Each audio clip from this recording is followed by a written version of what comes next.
नमस्कार दोस्तों, stock market studies में फिर से एक बार आपको बहुत-बहुत स्वागत है। तो आज मैं फिर से आपके सामने कुछ इंपॉर्टेंट कंपनी का अपडेट लेके आया हूँ। तो इस वीडियो के माध्यम से कुछ कंपनीज के अपडेट के साथ-साथ उसके टेक्निकली चार्ट पैटर्न भी शेयर करूँगा और फिलहाल के लिए जो मार्केट में सिनेरियो है, जिस तरीके से मार्केट गिर रहा है, उस सिचुएशन को आप किस तरीके से हैंडल करेंगे, उसके बारे में भी चर्चा करूँगा।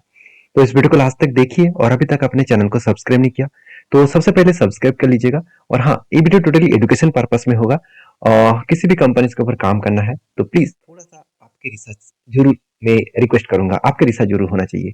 तो देखिए, सबसे पहले मैं जिस कंपनी के बारे में चर्चा करूँ उसका नाम है LTTS। देखिए, एल एंड टी ग्रुप के ही एक कंपनी है LTTS, और जो कंपनी एक रिसर्च एंड डेवलपमेंट के ऊपर काम करते हैं और वो भी देखा जाए तो एक आईटी सेक्टर से बिलोंग करते हैं। इस कंपनी की जो इंडस्ट्रीज है आप देखेंगे तो टेलीकॉम सेक्टर के ऊपर, hi-tech telecom sector, medical devices के ऊपर, साथ ही साथ प्लांट एंड इंजीनियरिंग के ऊपर भी कंपनी काम करते हैं, इंडस्ट्रियल प्रोडक्ट्स के ऊपर काम करते हैं, ट्रांसपोर्टेशन सिस्टम के ऊपर काम करते हैं। तो कंपनी के जो प्रोजेक्ट है वो प्रोजेक्ट ऑब्वियसली एक हाई ग्रोथेबल प्रोजेक्ट है, क्योंकि सारे प्रोजेक्ट का ग्रोथ होने का चांसेस ज्यादा है, क्योंकि टेलीकॉम सेक्टर के भी ग्रोथ हो रहा है, उसका ग्रोथ और भी बढ़ेगा। इंडस्ट्रियल भी ग्रोथ हो रहा है, वो भी और बढ़ेगा। ट्रांसपोर्टेशन सिस्टम भी बढ़ेगा, साथ ही साथ मेडिकल सिस्टम भी बढ़ेगा, और उसके साथ साथ प्लांट एंड मशीनरी इंजीनियरिंग भी सेगमेंट भी बढ़ेगा। तो हर सेगमेंट का ग्रोथ होने का चांसेस है, और इसीलिए एलटीटीएस जो कंपनी है इसका ग्रोथ होने का बहुत हाई पॉसिबिलिटी है। इसीलिए एलटीटीएस जो आईटी सेक्टर है उसमें लार्ज कैप जो कैटेगरीज है उसके अंदर नाम दाखिल करा चुके हैं। पहले देखिए, company small cap medium type categories में देखने को मिला था, आज लार्ज कैप टाइप कैटेगरीज में उसका नाम देखने को मिल जाएगा। तो अभी चर्चा करो कंपनी में कितना ग्रोथ है, कितना पोटेंशियल है, वो आपको सब कुछ तो यहाँ पे दिखेगा। उससे पहले एक पॉइंट मैं आपके साथ शेयर करूंगा, वो है कंपनी के इन्वेस्टर। ध्यान दीजिएगा इस चीज को, कंपनी इतना बड़ा है फिर भी इंस्टीट्यूशन देखिए, एफएसडीएस पब्लिक, हर किसी के पास इन्वेस्टमेंट सेम टू सेम है। पहले जितना होल्डिंग्स था आज भी ही उतना ही होल्डिंग है, मतलब उतने ही परसेंटेज के आसपास होल्डिंग देखने को मिला है। 6%, 6.5%, 8% के आसपास होल्डिंग देखने को मिला। पब्लिक के पास भी अच्छा खासा होल्डिंग्स देखने को मिला है। अभी डिलीवरी के डेटा के बारे में बात करो तो डिलीवरी के जो परसेंटेज है आप देखेंगे तो डिलीवरी कुछ इस तरीके से देखने को मिला है, कंटिन्यूसली इस तरीके से कुछ डिलीवरी उठता हुआ देखने को मिले, कंटिन्यूसली एक एवरेज डिलीवरी आपको देखने को मिला है। उतना ज्यादा डिलीवरी नहीं है, उतना कम भी डिलीवरी नहीं है। अगर मैं इसी चीज को देखूं तो कंपनी का जो मतलब परफॉर्मेंस है वो आप देखेंगे तो कंपनी का जो क्वार्टरली रिजल्ट है, सितंबर के रिजल्ट आ चुके हैं 2200 करोड़ से बढ़ के हो चुके 2300 करोड़। तो यहाँ पे जो सेल्स का ग्रोथ हुआ मुझे उतना ज्यादा ग्रोथ नहीं दिखा, क्योंकि कुछ लास्ट क्वार्टर्स में दिखा जाए तो 2370 करोड़ के आसपास सेल हो गया था, तो उतना ज्यादा हाई ग्रोथ नहीं हुआ। तो एक्सपेंस को भी कंपनी कंट्रोल में करने के बाद कंपनी का जो प्रॉफिटेबिलिटी है आप देखेंगे तो 316 करोड़ का प्रॉफिट हुआ। इसका मतलब ईयर ऑफ ईयर बेसिस में कंपनी का जो प्रॉफिट है वो तो बढ़ा, मगर क्वार्टर क्वार्टर बेसिस में प्रॉफिट नहीं बढ़ा। इसका मतलब ईयर ऑफ ईयर बेसिस में जो एस्टिमेट है उसको बीट कर पाए, और क्वार्टर ऑफ क्वार्टर बेसिस जो एस्टिमेट है उसको बीट नहीं कर पाया। तो इसके बारे में एक ही बात कहूंगा कि कंपनी का जो यहाँ पे सिनेरियो है, जो सिचुएशन है, वो मुझे थोड़ा सा वीकनेस देखने को मिला है। अभी क्या फिलहाल इस सिचुएशन के हिसाब से चार्ट पैटर्न और भी गिरेगा? अभी देखिए, यहाँ पे कंपनी के ऊपर मैंने एक ट्रेड मेंशन किया था कि कुछ ट्रेड इस तरीके से बना था, कफ विथ 100 का ट्रेड बना था। फाइनली यहाँ पे ब्रेकआउट भी हुआ। ऊपर जाने के बाद देखिए मार्केट में जब करेक्शन स्टार्ट हुआ, मार्केट निफ्टी सेंसेक्स जब गिरना स्टार्ट किए तो इसके ऊपर भी प्रेशर देखने को मिला, और रिजल्ट आने के बाद भी कंपनी के ऊपर एक बिग करेक्शन देखने को मिला, गैप डाउन में ओपन हुआ। क्योंकि देखिए रिजल्ट जब आया, रिजल्ट कब आया, रिजल्ट आया 17 तारीख को, और 18 तारीख को देखिए कंपनी के ऊपर एक बिग करेक्शन देखने को मिला। क्योंकि मैं पहले ही बोल चुका हूँ, कंपनी का जो एस्टीमेट था उस एस्टीमेट को कंपनी बीट नहीं कर पाया, जिसके चलते एक भारी भरकम गिरावट देखने को मिला। अभी फिलहाल के लिए कितना गिर सकता है, ये पॉइंट सबसे इंपॉर्टेंट है। देखिए फिलहाल के लिए जो सिचुएशन क्रिएट हुआ, मुझे लगता है यहाँ पे स्ट्रांगली जो यहाँ पे एक सपोर्ट दिखने को मिला है, यही स्ट्रांगली सपोर्ट के अंदर ही 200 डेज ईएमए भी रन कर रहा है। इसका मतलब 200 डेज और सपोर्ट दोनों ही एक साथ काम कर रहे हैं, तो डबल सपोर्ट यहाँ पे मिलेगा, डबल सपोर्ट यहाँ पे मिलेगा। उस सपोर्ट को वो रिटेस्ट करके अगर वापस जाए तो फिर से मोमेंटम स्टार्ट होगा। अगर इसको थोड़ा सा मतलब होल्ड करके ब्रेक डाउन करे तो बड़ा फॉल देखने को मिल सकता है। तो कुछ भी हो सकता है, मार्केट अनसर्टेनिटी है, तो आपको हमेशा तैयार रहना है। कभी इस तरीके से सिनेरियो आए तो आपको पेशेंट के साथ बना रहना है। अगर आपने सही टाइम में सही जगह पे एंट्री लिया हो तो, और आपको एवरेज करने का मौका मिले और आपके पास एक्स्ट्रा पैसा है एवरेज करने का तो ही करिए, नहीं तो छोड़ दीजिए। जो आपने एंट्री लिया उस एंट्री को कंटिन्यू करिए। और मैं तो जरूर इसके ऊपर एंट्री लिया हूँ, और मेरा एंट्री लेवल के नीचे अगर आए तो और भी मैं कुछ क्वांटिटी ऐड करूंगा। तो नेक्स्ट जो कंपनी है जिसके बारे में चर्चा करूं उसका नाम है बीएससी। देखिए बीएससी के बारे में बात करूं तो बीएससी इंडिया की एक लीडिंग कंपनी है और एक सबसे पुराना एक्सचेंज है, सिर्फ इंडिया के नहीं ऑल ओवर एशिया के सबसे पुराना एक्सचेंज है। 18 सेंचुरीज में कंपनी स्टार्ट हुए थे, तो कंपनी 1875 में स्टार्ट हुआ, तब से लेकर कंपनी काम कर रहा है। और कंपनी का देखिए मार्केट क्या, कुछ दिनों पहले आप देखेंगे तो करीबन 15,000 करोड़ के आसपास आ गया था, 15,000 से 17,000 करोड़ के आसपास आ गया था। आज 23,000 करोड़ बन चुके हैं। क्यों? क्योंकि कंपनी लाइफ टाइम हाई के आसपास है, लाइफ टाइम हाई के आसपास देखने को मिला है। अभी सिचुएशन वाइज देखूं तो कंपनी की जो सिचुएशन है, क्या सही में कंपनी लाइफ टाइम हाई जाने की कैपेबिलिटी है? देखिए सेल्स के बारे में बात करें तो कंपनी का सेल्स लगातार इंक्रीज हुआ, ऐसे नहीं कि सेल्स में कमती देखने को मिलेगा, सेल्स लगातार इंक्रीजिंग हुआ। उसके हिसाब से कंपनी के एक्सपेंस भी कंट्रोल में है और कंपनी का प्रॉफिटेबिलिटी अलग लेवल का दिखा। यहाँ पे मैं 440 करोड़ का जो प्रॉफिट हुआ, इसको मैं प्रॉफिट नहीं देखता हूँ। एक्चुअली जो प्रॉफिट हुआ वो मैं आपको ऑपरेटिंग प्रॉफिट के हिसाब से दिखा देता हूँ। 56 करोड़ से बढ़ के हो चुके 114 करोड़, जो पिछले बार 127 करोड़ के आसपास था। तो कंपनी का जो यहाँ पे प्रॉफिटेबिलिटी है कुछ इस तरीके से देखने को मिला। कंटिन्यूसली कंपनी इस तरीके से प्रॉफिट जर्नी को कंटिन्यू कर रहा है। अभी एक चीज मैं और भी आपको बता दूं, जो नेट प्रॉफिट है वहां पे भी ग्रोथ देखने को मिला। 40 करोड़, 30 करोड़, 50 करोड़, 90 करोड़ और 440 करोड़। तो इस तरीके से कुछ प्रॉफिटेबिलिटी धीरे धीरे करके बढ़ते जा रहा है। तो अभी मेरे हिसाब से एक प्लस पॉइंट यहाँ पे देखने को मिला कि कंपनी का प्रॉफिट बढ़ रहा है, उस जगह से कंपनी का ग्रोथ होने का चांसेस भी बढ़ेगा। अभी एक पॉइंट्स और भी आपको जरूर देखना चाहिए कि क्या सही में कंपनी का प्रॉफिट ग्रोथ के साथ साथ बाकी भी परफॉर्मेंस अच्छा हो रहा है।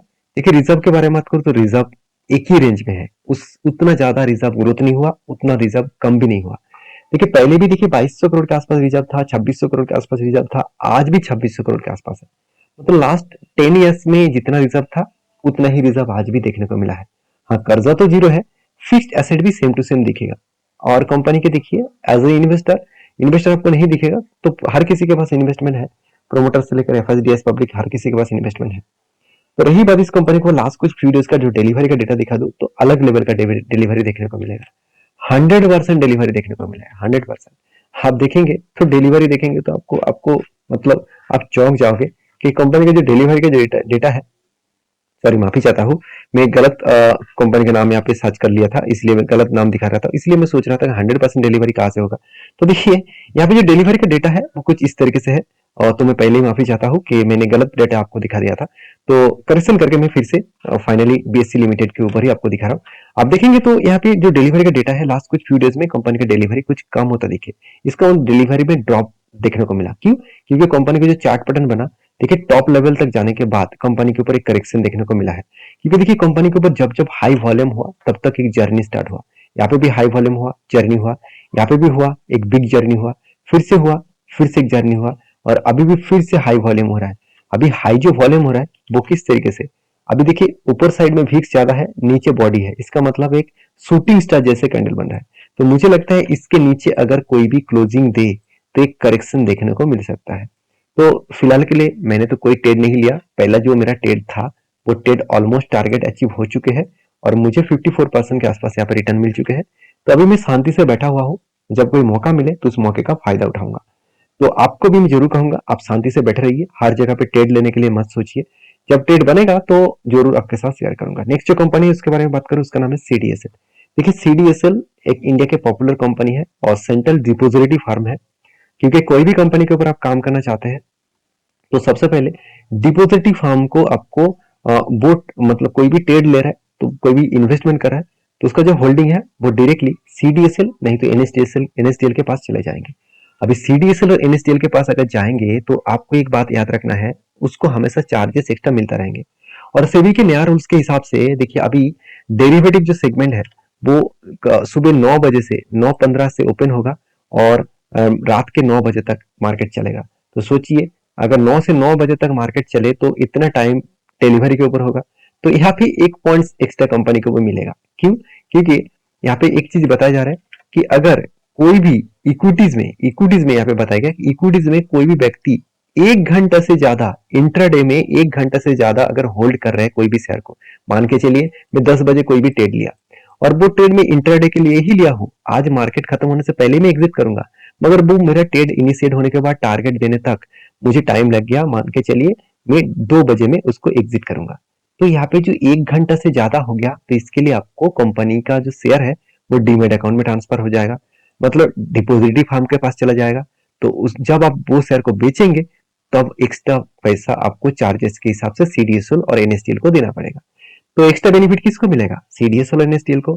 तो हम लोग जो इंट्राडे करते हैं तो वो लोगों को मैं यही कहूंगा कि आप अभी सोच समझ कर इंट्राडे करिएगा, जहां पे आपको एक्स्ट्रा चार्जेस देना पड़ सकता है।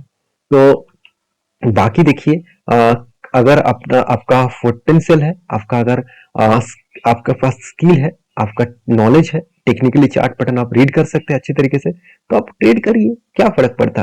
मान के चलिए मैं आज 1 लाख रुपया लगाकर अगर मान के चलिए मैं अगर 10,000 रुपया आज मैं प्रॉफिट कमा रहा हूँ, तो 10% मुझे प्रॉफिट तो मिल गया, तो इसमें मुझे चार्जेस चला गया 500 रुपीज, तो क्या फर्क पड़ता? कोई भी फर्क नहीं है। चलो कोई बात नहीं।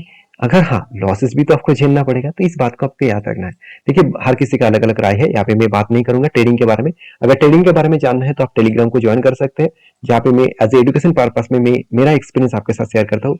जो मैं ट्रेड लेता हूँ उसी का एक्सपीरियंस मैं आपके साथ शेयर करता हूँ, जहाँ पे आपको एक स्टडी मिले, एक आपको मतलब ऐसे डेटा मिले जो डेटा देखकर आपको पता चले कि हाँ, कि इस तरीके से डेटा को फॉलो अप करके काम करना चाहिए, इस तरीके से डेटा को देखकर सीखना चाहिए।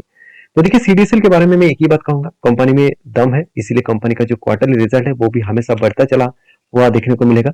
और कंपनी का सेल्स के ग्रोथ के बाद कंपनी का प्रॉफिटेबिलिटी भी बढ़ा। और कंपनी के जो इन्वेस्टर है, इस कंपनी के इन्वेस्टर भी आपको अच्छा खासा दिखेगा। आपको ईयरली और क्वार्टरली यहाँ पे कुछ भी नहीं दिख रहा है।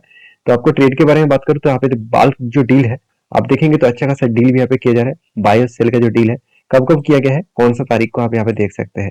तो जून मंथ में अच्छा खासा बाल्क डील किया गया था, और सितंबर में भी किया गया है। कुछ इंस्टीट्यूशन ने यहाँ पे देखिए बड़े क्वांटिटी के साथ यहाँ पे ट्रेड किया है। तो इस सीडीएसएल के ऊपर आप फोकस रखिए। और रही बात इस कंपनी के चार्ट पैटर्न का, तो मैं सीडीएसएल का एक बार चार्ट पैटर्न ओपन करके दिखा देता हूँ। तो सीडीएसएल के ऊपर मैंने बहुत बार ट्रेड लिया, और फाइनली यहाँ पे बहुत बार ट्रेड लेने के बाद मुझे बहुत बार टारगेट भी मिला। और फाइनली यहाँ पे मैं फिर से एक बार ट्रेड लिया, यहाँ पे शोल्डर कम हेड कम शोल्डर बना, और यहाँ पे बिग क्रैश हुआ और कंफर्म भी हुआ। और जब यहाँ पे करेक्शन हुआ, इस करेक्शन एंटी जगह पे मैंने एंटी लिया। तो एंट्री लेने के बाद देखिए थोड़ा सा ऊपर जाने के बाद कंपनी नीचे आ रहा है, क्योंकि मार्केट में प्रेशर है तो इसका गिरावट तो होगा ही। तो कोई यहाँ पे मैं ये पैनिक नहीं करूंगा, क्योंकि इस तरीके से सिचुएशन तो होगा ही। ऐसे नहीं कि हर कोई बार मैं एंट्री लूंगा और मैं टारगेट इजीली यहाँ पे अचीव करेंगे, ऐसे कभी भी नहीं होगा। मार्केट के ऊपर डिपेंड करके सारे के सारे कंपनी चलते हैं। तो मार्केट जिस तरीके से हालत बताएगा उसी तरीके से कंपनी रन करेगा। अगर मेरे एंट्री लेवल से अगर टारगेट तक जाए तो मुझे 29% के आसपास टारगेट मिल सकता है। तो बाकी आप एक बार इस कंपनी के ऊपर स्टडी करना, उसके बाद काम करना। तो आपकी क्या राय है इस कंपनी के ऊपर, जरूर मुझे कमेंट्स करके बताना। नेक्स्ट जो कंपनी जिसके बारे में चर्चा करूं उसका नाम है मारुति इंटीरियर प्रोडक्ट लिमिटेड। देखिए, मारुति इंटीरियर प्रोडक्ट लिमिटेड के बारे में बात करूं तो कंपनी के ऊपर लास्ट जो मैक्सिमम चार्ट पैटर्न दिखा दूं तो कंपनी के 2022 में कंपनी अप्रैल मंथ में जो प्राइस था 60 रुपीज, उससे बढ़ के कितना हो चुके हैं 200 रुपीज। तो यहाँ पे जो जर्नी हुआ, इस जर्नी के बाद मुझे लगता है कंपनी के ऊपर एक अच्छा खासा ग्रोथ दिखा, जिस ग्रोथ के कारण बोर्ड ने एक बहुत बड़ा अनाउंसमेंट कर दिया, वो है बोनस का। कंपनी एक के बदले एक बोनस देने वाला है, और वो भी 27 तारीख को आपको बोनस देंगे। उससे पहले आपको शेयर को खरीदारी करना होगा। और वीडियो में कुछ जानकारी अगर आपको अच्छा लगे तो प्लीज लाइक करना। और ये सारे वीडियोस में सारे कंपनीज के बारे में चर्चा किया हूँ, वो मेरे पॉइंट ऑफ व्यू से है, आपके पॉइंट ऑफ व्यू से अलग हो सकते हैं, तो आप मुझे जरूर कमेंट्स करके बता सकते हैं। और ये वीडियो टोटली एजुकेशन पर्पस में है, तो प्लीज बाय एंड सेल का रिकमेंडेशन मत समझना। मिलते नेक्स्ट वीडियो में, तब तक के लिए अच्छे से रहिए, अपने ख्याल रखिए। धन्यवाद।